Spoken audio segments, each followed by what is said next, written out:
ఒక్కసారి మీరు జవాబు చెప్పాల్సిన అవసరం ఉన్నది. మీరు కాంగ్రెస్ పార్టీ అంటే జిల్లా కాంగ్రెస్ పార్టీ అధ్యక్షునిగా మీరు అందరూ కలుపుకొని చేయలే, కానీ మీరు ఒక టీఆర్ఎస్ ఒక ఎంపీపీ కార్యక్రమానికి మీరు హాజరు కావడం, వాళ్ళను పొగడడం ఎంతవరకు సబబు?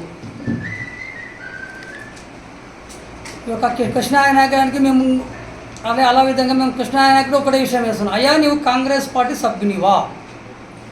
కాంగ్రెస్ పార్టీ గురించి మీరు మాట్లాడే అర్హత మీకు ఎక్కడ ఉన్నది?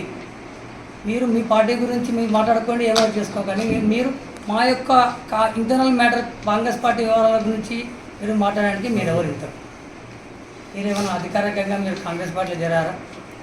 మీరు మొన్న 3 తారీఖు నాడు మీ యొక్క మీటింగ్లో కాంగ్రెస్ చిన్నారెడ్డి గారి గురించి పొగిడారు. మళ్ళీ మొదటి రోజు వచ్చి మన వనపర్తిలో మాజీ మంత్రి గారు అటైనటువంటి నిరంజన్ రెడ్డి గారితో మీరు దిగారు. ఇది ఇది ఏ రకమైన సంకేతాలు ఇస్తున్నారు మీరు పబ్లిక్కు? కాంగ్రెస్ కార్యకర్తలకు కానీ రాజకీయ నాయకులకు కానీ ఏ రకంగా మీరు సంకేతాలు ఇస్తున్నారు? దయచేసి చెప్పండి. రాజకీయం అన్నది చాలా హుందాతనంతో చేయాలి. ఏదైనా సరే ఇవన్నీ వదిలిపెట్టి ఒకరోజు ఒక నాయకుని పోడుతావు, ఒకరోజు ఇంకో నాయకుని దగ్గర ఉంటారు. మీరు కాంగ్రెస్ పార్టీ గురించి మాట్లాడతారు. ఇది ఎంతవరకు? చిన్నారెడ్డి గురించి మాట్లాడతాం. అది మా యొక్క కమర్షియల్ కమిటీ చైర్మన్ గారు మేము ఒప్పుకుంటాం, మా పెద్దలు మాకు అవన్నీ. కానీ మీరు ఎవరు ఇంత జనరల్గా ఇది మాట్లాడింది? ఒకరోజు ఒక పార్టీ అన్నాడు, ఇందనుకుంటే ఇందొకటి. అదే అధ్యక్ష, మీరు కూడా గ్రూప్కి వెళ్ళారు. మీరు ఒక జిల్లా అధ్యక్షునిగా ఉండి ఒక అపోజిషన్ టీఆర్ఎస్ ఒక ఎంపీపీకి వచ్చి సన్మానం చేశారు, ఎక్కడ పోతున్నాయి? అదేవిధంగా వనపర్తిలో జరిగింది. ప్రతి ఒక్క మండలాలకు మీరు ఎందుకు వెళ్ళలేరు? కాంగ్రెస్ పార్టీ వాళ్ళు ఎంపీ ఉన్నారు, అక్కడ కూడా మీరు వెళ్ళాలి కదా. మన ఒక దగ్గరికి వెళ్ళి ఒక దగ్గర పోవడం ఏ రకమైన మీరు సంకేతాలు ఇస్తున్నారు? ఇది కేవలం ఏమైనా గ్రూప్ రాజకీయాలకు మీరు తెరలేపుతున్నారా? ఆల్రెడీ మేము 10 ఏళ్ళు మేము పార్టీ కొరకు కష్టపడి అన్నీ చేశాము. పార్టీ కొరకు రేయింబాలుగు మేము తిన్ననగా తిప్పనగా మేము చేసుకుని అధికారంలోకి వచ్చింది కాంగ్రెస్ పార్టీ.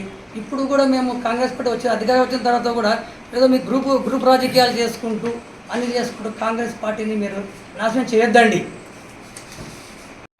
ఆయన అన్న మాట పెద్ద మనిషి. ఆయన ఆ వీడియోలో నేను పెద్దవాడిని, ఆయన చిన్న వ్యక్తి అన్న మన సీఎం గారు ఆయన ఒక చిన్న వ్యక్తే కదా. ఆయన మాట వింటలేరా? అక్కడ అందరూ మా మంత్రులు, మిగతా మంత్రులు అందరూ ఆయన మా సీఎం మాట వింటున్నారు కదా. ఇన్నే కదా అందరూ కలుసుకునే కదా రాష్ట్రాన్ని ఏ విధంగా అభివృద్ధి చేయాలి, ఏ విధంగా ముందరకు పోవాలి, కేంద్ర దగ్గర ఏ విధంగా నిధులు తెచ్చుకోవాలి అనే తపనతో ఆయన ముందర నుండి నడిపిస్తున్నాడు. మరి ఆయన మీకు కనీసం పేపర్ చూస్తున్నారు మీరు ప్రతిరోజు? సీఎం గారు ఎక్కడ తిరుగుతున్నారు, ఏం చేస్తున్నారు అని కనీసం మీ పేపర్ చూడకుండానే మీరు ఏం చూడకుండా డైరెక్ట్ మొన్న జరిగిన సభలో ఇక్కడ నేను పెద్దోడిని, మీరు నన్ను గౌరవిస్తారా లేకపోతే ఎమ్మెల్యే గారిని గౌరవిస్తారా అంటే పెద్ద చిన్న అనేది తేడా ఉంటుంది. పదవికి పెద్ద చిన్న అనేది తేడా ఉంటుంది. ప్రజల సమస్యలో గెలిచిన వ్యక్తి అతను లీడర్ అవుతాడు, ప్రజలకు ఆయన న్యాయం చేస్తానని చెప్పి ప్రజలు గెలిపించుకుంటారు. అంతేగాని నువ్వు సీనియర్ అని చెప్పి నీకు పట్టం కట్టదు. నీకు ఆ రోజే పట్టం కట్టాలనుకుంటే ఆ రోజు ఏ విధంగా అయితే నీకు టికెట్ కన్ఫామ్ అయిందని చెప్పి వాస్తవానికి మేము అక్కడనే ఉన్నాం. అది తెలిసిన విషయమే. అది ఇంతకుముందుగా మన పెద్దనాలకు చెప్పినారు గతంలో జరిగిన విషయాలు. అవన్నీ మనం ముందరికి నెమ్మరేసుకుంటే మీ ఇజ్జత్ కానీ మీరు ఇన్ని దినాలు చేసిన రాజకీయం కానీ మీరు కాపాడుకుని వచ్చిన మీ రాజకీయం కానీ ఇవన్నీ ఎక్కడికి పోతాయి? ఇంకా మీ గురించి అన్ని విషయాలు మాట్లాడుకుంటారు. కలిసికట్టుగా పనిచేద్దామని మేమంటున్నాం. మేఘన్న గారు ఎమ్మెల్యే గారు మొన్న రాజచౌకల ఆయన ఎమ్మెల్యే అని కాకుండా ఒక సరే పెద్ద మనిషి కలిసి మేము మాట్లాడుకుంటామని చెప్పి అందరి సమక్షంలో చెప్పాడు. అయినా కూడా మీకు ఇంకా జ్ఞానం కలగకపోతే ఇంకా ఎవరు చెప్పాలి మీకు? ఇంకా ప్రతి మీటింగ్లో ఎందుకు అంత మీకు అంత చూపిస్తే ఎందుకు మీకు అంతగా మా ఎమ్మెల్యే గారి మీద? అంటే ఇక్కడ పేరు వస్తుందన్న, ఆయన చేసే అభివృద్ధి ఏందనేది పేరు వస్తుందన్న. రెడ్డి గారు మాట్లాడుతూ 35 సంవత్సరాలు రాజకీయ జీవితం చేసిన నేను, 4 పర్యాలు ఎమ్మెల్యేగా చేసిన, 2 సార్లు మంత్రిగా చేసిన అని చెప్పిండు. మళ్ళీ ఇన్ని 35 సంవత్సరాల రాజకీయ జీవితంలో ఒక ఎమ్మెల్యేను ఓడగొట్టడానికి డబ్బులు ఎందుకు పంచిపించాడు? ఆపోజిట్ పార్టీ తోటి టీఆర్ఎస్ల ద్వారా కాంగ్రెస్ కార్యకర్తలకు డబ్బులు ఇచ్చి పంచిపించి ఓడగొట్టడానికి ఎందుకు చేసిండు? ఈ 38 సంవత్సరాల రాజకీయ జీవితం అంటే ఇదేనా ఆయనది? ఒకసారి గుర్తు చేసుకొని మాట్లాడాలి. రెండవది, గ్రామీణ అభివృద్ధి శాఖ మంత్రిగా ఉన్నప్పుడు మన ఈయన మంత్రిగా ఉన్నప్పుడు డబ్బులు వస్తే దాన్ని వాపసు పంపించాడు. మొత్తం వనపర్తి మొత్తం కాన్స్టిట్యూన్సీ మొత్తం అభివృద్ధి అయిపోయినట్లు. అప్పుడు తెలియదు అభివృద్ధి ఏమేమి చేయాలని. అప్పుడు ఏం చేసిండు? ఈరోజు కుర్చీలు తెస్తారా, బెంచీలు తెస్తారా, కరెంటు తెస్తారా, నీళ్ళు తెస్తారా అని మాట్లాడతాడు పిచ్చోన్లాగా. అది ఎంతవరకు కరెక్ట్? ఇవల్ల గుర్తు చేసుకొని ఉండాలి. మొన్న ఎమ్మెల్సీ ఎలక్షన్ అప్పుడు జీవన్ రెడ్డిని కూడా కొట్టిండ్రు. నాకు తెలియకుండా నన్ను సీనియర్ ఇంటర్ఫేర్ కాకుండా చేసి ఆయన డబ్బులు మొత్తం 72 కోట్లు లాస్ చేసినని చెప్పి మన గణపూర్లో మాట్లాడిండు. మళ్ళీ నీకు కూడా ఎమ్మెల్సీ ఇచ్చారు కదా, ఆ రోజు డిపాజిట్ ఎందుకు తెచ్చుకోలేదు? ఆ రోజు తెలియకున్నదే మరి. ఆయన ఓడిపోతే ఒకలాగా, వేరే వాళ్ళు ఓడిపోతే ఒకలాగా మాట్లాడతారా?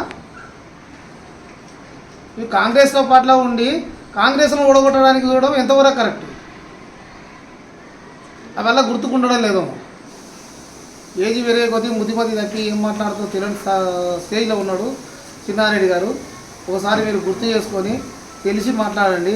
కేవలమైన కొడుకును జడ్పీ చైర్మన్ చేయాలనే కకృతితోటి స్క్రాప్ను మొత్తం ఆయన చేంజ్ చేసుకుంటూ మిగతా పార్టీలో ఇతర మేఘారెడ్డి గారు స్క్రాప్ను చేంజ్ చేసుకుంటారు. స్క్రాప్ ఎవరు? మొన్నటి వరకు ఎవరు ఎక్కడెక్కడ చేశారు తెలియదు ఆయనకు. ఇవల్ల గుర్తు చేసుకోవాలని చెప్పి నేను ప్రత్యేకంగా కోరుకుంటున్నాను. అప్పటి టీఆర్ఎస్ పార్టీ ప్రణాళిక సంఘం వైస్ చైర్మన్ మీద ఏర్పాటు చేసింది. అవి వెంకటాపురం గ్రామంలో రామాంజనేయ సర్పంచ్, కాంగ్రెస్ పార్టీ సర్పంచ్ ఊర్లో సొంత గ్రామంలో సొంత సర్పంచ్ దాంట్లో ఏర్పాటు చేసిండు. ఏర్పాటు చేసిన దాంట్లో ఆ సర్పంచ్గా తెలియదు అన్నట్టు. అదే సర్పంచ్ నిలదీసిన వాళ్ళని ఎవరిని అప్పటి ఎంపీపీ కృష్ణనాయకుడు నిలదీశాడు. మా గ్రామంలో నేను ప్రజెంట్ సర్పంచ్లో ఉన్నా, మేము కాంగ్రెస్ పార్టీ అందరం కలిసి గెలిపిస్తే నువ్వు కాంగ్రెస్ పార్టీలో గెలిచి అప్పుడు టీఆర్ఎస్ పార్టీలో చేరి ఎంపీ పోయింది ఆయన ఎవరు కృష్ణనాయక్. నువ్వు చేరిపోయినావు, మేము ఇప్పుడు ప్రజెంట్ మేము కాంగ్రెస్ పార్టీలే కొనసాగుతున్నాం. మా గ్రామంలో మాకు తెలియకుండా మీరు ఏ విధంగా శిలాఫలకం ఏర్పాటు చేస్తారని చెప్పి ఆ గ్రామ సర్పంచ్ ప్యాచ్ వర్క్ ఎట్లా చేస్తారని చెప్పి అడిగిండు ఆయన సర్పంచ్. అడిగితే దాన్ని కక్ష పెట్టుకొని ఆ గ్రామ సర్పంచ్ మల్లమల్స రోజు వేరే పని మీద గన్పూర్ పోయిండు. గన్పూర్కి పోతే అదే రోజు రాత్రిపూట గుర్తు తెలియని వ్యక్తులు ఆ శిలాఫలకాలను ధ్వంసం చేసినారు ఆ గ్రామం వెంకటాపురం గ్రామంలో. ధ్వంసం చేస్తే దానికి సంబంధించి ఆ సర్పంచ్ కాంగ్రెస్ పార్టీ సర్పంచ్ రామాంజనేయులు పట్టుకొని నడి రోడ్డు మీద పట్టుకొని ఇదే కృష్ణనాయకు బీఆర్ఎస్ పార్టీ ఎంపీపీ కృష్ణనాయకు అతను తొడుక్కున్న చెప్పు తీసుకొని ఆ సర్పంచ్ని ఇష్టమైనట్టు కొట్టాడు. ఆ తర్వాత ఆ గ్రామంలో ఉండే వాళ్ళ అనుచరులు వాళ్ళ గుండాలతో అప్పటి టీఆర్ఎస్ పార్టీ ఇప్పటి బీఆర్ఎస్ పార్టీ గుండాలు అందరూ వచ్చి తీవ్రంగా కొట్టింది. ఆ విషయము అదే రోజు అదే మండలంలో కాంగ్రెస్ పార్టీ శ్రేణులను పెట్టుకొని చిన్నారెడ్డి అప్పటి ఎమ్మెల్యే పర్యటిస్తున్నప్పుడు మేము కూడా వారు వెంబడే ఉన్నాం. మాకు తెలిసి అందరం కూడా ఒకటిన గ్రామానికి వెళ్ళినాం. గన్పూర్ మండలం హెడ్ క్వార్టర్కి పోయినాం. హెడ్ క్వార్టర్కి పోతే చిన్నారెడ్డి వస్తున్నాడు, కాంగ్రెస్ పార్టీ మనుషులు అందరూ వస్తున్నారని చెప్పి కృష్ణానాయక్ తెలుసుకొని పెద్ద ఎత్తున వారిని గుండాలను ఎంబడి పెట్టుకొని పెద్ద పెద్ద కర్రలు కట్టెలు రాడ్లతోటి మా మీద దాడులు చేయడం జరిగింది. మాకు దెబ్బలు తగినప్పుడు మేము హాస్పిటల్ చేరినాం. అదే రోజు దెబ్బలు తగిన కూడా హాస్పిటల్ చేరకుండా ఆ నడి రోడ్డు మీద కూర్చొని ధర్నా చేసింది ఆ రోజు ఇదే చిన్నారెడ్డి గారు. ఇదెక్కడ న్యాయము? బీఆర్ఎస్ పార్టీ ఈరోజు ప్యాచ్ వర్క్లకు శంకుస్థాపన చేయడం ఎక్కడ లేదు. అది అట్లాంటిది చేసి మేము అడగడానికి కోసం మళ్ళీ కొట్టిందని చెప్పి ఇదే కృష్ణనాయకు తీవ్రంగా ఎంత తీవ్రంగా తిట్టిందండి కాంగ్రెస్ పార్టీ అందరినీ కూడా, చిన్నారెడ్డి కానీ మీద మేము మహిళలు అందరూ కూడా విపరీతంగా తిట్టిండి, విపరీతంగా కొట్టిండు వాళ్ళు. అంత తీవ్రంగా కొట్టి అంత ద్రోహి, కాంగ్రెస్ పార్టీకి ద్రోహి, కాంగ్రెస్ పార్టీ కార్యకర్తలను ఎవరిని గన్పూర్ మండలంలో బతకనియకుండా అందరినీ టీఆర్ఎస్ పార్టీలో చేర్చుకున్నాడు. మిగతా వాళ్ళ మీద అక్రమ కేసులు పెట్టి జైల్లో పంపించి కేసులు చేయించిండు. అటువంటి నాయకునికి ఈరోజు నువ్వు ఇదే మన ప్రణాళిక వైస్ చైర్మన్ మన ఎమ్మెల్యే మాజీ ఎమ్మెల్యే చిన్నారెడ్డి గారు వారికి వెళ్ళి బొకే ఇచ్చి వారిని సన్మానించి నీ అంతటి గొప్ప వీరుడు శూరుడు లేడని చెప్పి పొగుడుతున్నావు. అంటే నువ్వు గతంలో కాంగ్రెస్ పార్టీకి ద్రోహం చేసిన దానికి పొగుడుతున్నావా, లేకపోతే కాంగ్రెస్ పార్టీ నాయకుల మీద కార్యకర్తల మీద అక్రమ కేసులు పెట్టి వారిని జైలుకు పంపించినందుకు పోగొడుతున్నావా? ఈరోజు కాంగ్రెస్ పార్టీ కార్యకర్తలాగా ఆ రోజు మేము మన్నెంకొండ అని వెంకటేష్, కృష్ణబాబు కౌన్సిలర్, మాజీ కౌన్సిలర్ కృష్ణ అందరమైనా ఆ రోజు అందరం కూడా ఈరోజు మేమంతా క్షోభిస్తున్నాం. ఎంత బాధపడుతున్నాం అంటే 10 ఏళ్ళు మేము కాంగ్రెస్ పార్టీలో ఉన్నవాడికి మమ్మల్ని పరామర్శించింది లేదు, లేకపోతే మా మీద ఎప్పుడు పొగిడింది లేదు, మమ్మల్ని చేసింది లేదు. ఈరోజు ఇప్పుడు చెప్పిన వెంకటేష్ అని చెప్పి మళ్ళీ మీ కొడుకుని జడ్పీటీని చేసుకునేందుకు అన్ని మండలాల నాయకులతో కాంగ్రెస్ పార్టీకి ద్రోహం చేసిన బీఆర్ఎస్ పార్టీ నాయకులతో పోయి నీ వాళ్ళని పొగుడుకుంటా వాళ్ళని చేసుకుని చేయడం మేము కాంగ్రెస్ పార్టీ వాదుల్లాగా మేము తీవ్రంగా ఖండిస్తున్నాం. ఇట్లాంటి చర్యలు పునరావృతం అయితే నువ్వు చెప్పుకుంటున్నావు కానీ నీతివంతుడు నిజాయితీవంతుడు అని చెప్పి ప్రజలు గమనిస్తున్నారు. అందరూ మీకు గతంలో బుద్ధి చెప్పిండ్రు, మళ్ళీ బుద్ధి చెప్పారు, దగ్గరలోనే ఉందని చెప్పి మేము ఈ సభకు తెలియజేస్తూ నాకు ఇచ్చిన అవకాశం ధన్యవాదాలు ముగిస్తున్నాం. సరే ఎంపీపీగా ఉన్నారు, ఏది ఉన్నారు, ఆయన అక్కడి వరకే ఇది ఉన్నారు. వాళ్ళ నాయకులతో అప్పుడున్న నాయకులతో కొద్దిగా ఇది ఉన్నారు. రాజకీయాలకే దూరం ఉండాలనుకున్న వ్యక్తిని మాలాంటి కొంతమంది ఇక్కడ ఉన్న కొంతమంది పోయి ఒప్పించి అన్ని చేసి కాంగ్రెస్ పార్టీ బతకాలనే ఉద్దేశంతో ఎన్నో ప్రయాసాలు వదిలి ఇచ్చేసి మేఘారెడ్డి గారిని ఒప్పించడం జరిగింది. ఒకవేళ మేఘారెడ్డి గారు ఆ ధైర్యం చేసి అన్ని చేసి ఓకే అన్నాడు. ఓకే అన్న తర్వాత మిమ్మల్ని తీసుకొని మేఘారెడ్డి ఇంటికి పోయినాం. మేఘారెడ్డితో మీరు ఏం మాట్లాడిండు, మీరు రాండి మీకు టికెట్ ఇస్తాం, మీకు టికెట్ ఇప్పించే బాధ్యత నాది, మీకు టికెట్ ఇప్పించి గెలిపించే బాధ్యత నాది అన్నమాట మాట్లాడింది. అటువంటి వ్యక్తి మీద మీరు ఎందుకు ఇప్పుడు అవాకులు చెవాకులు పెడుతున్నారు? రెండు, నిన్న ఏదైతే మీరు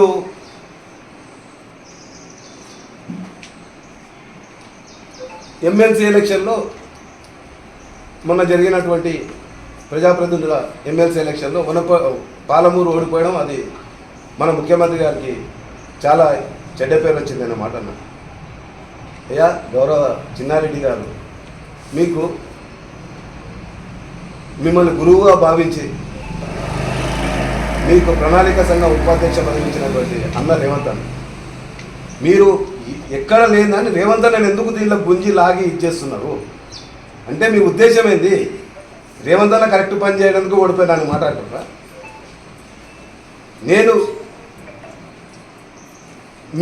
మీరు ఏదైతే ఎమ్మెల్సీ ఎలక్షన్ ఓడిపోవడానికి కారణం ఏంటంటే మిమ్మల్ని నమ్ముకొని డబ్బులు ఖర్చు పెట్టినన్నమాట అన్నారు. ఎలక్షన్లో డబ్బులు ఖర్చు పెడతాం చేస్తాం వాస్తవం. ఖర్చు పెట్టిన డబ్బులను మీ ద్వారా కూడా కొంతమంది పోయింది, మీ చుట్టుపక్కల ఓట్లు వేయలేదని గ్యారెంటీ నేను చెప్పగలుగుతాను. మీ నుంచే ఓడిపోయినాం.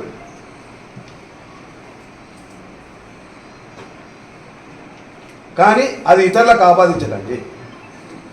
మీకు ఒకవేళ మిమ్మల్ని అడగలేదు కనుకనే ఓడిపోయినాను అంటున్నారు. మీకు అంత శక్తి సామర్థ్యమే ఉండి ఉంటే, మీకు అంత ఇదే ఉంటే మీరు గ్రాడ్యుయేట్ ఎలక్షన్లో నిలబడ్డారు కదా, ఆ రోజు హర్షవర్ధన్ రెడ్డి గారు పోటీ పడ్డారు కదా, హర్షవర్ధన్ రెడ్డికి టికెట్ ఇవ్వకుండా మీకు టికెట్ ఇస్తే ఏం జరిగింది? కాంగ్రెస్ పార్టీకి ఏం మురగబెట్టారు? డిపాజిట్ రాకుండా ఓడిపోవడం జరిగింది.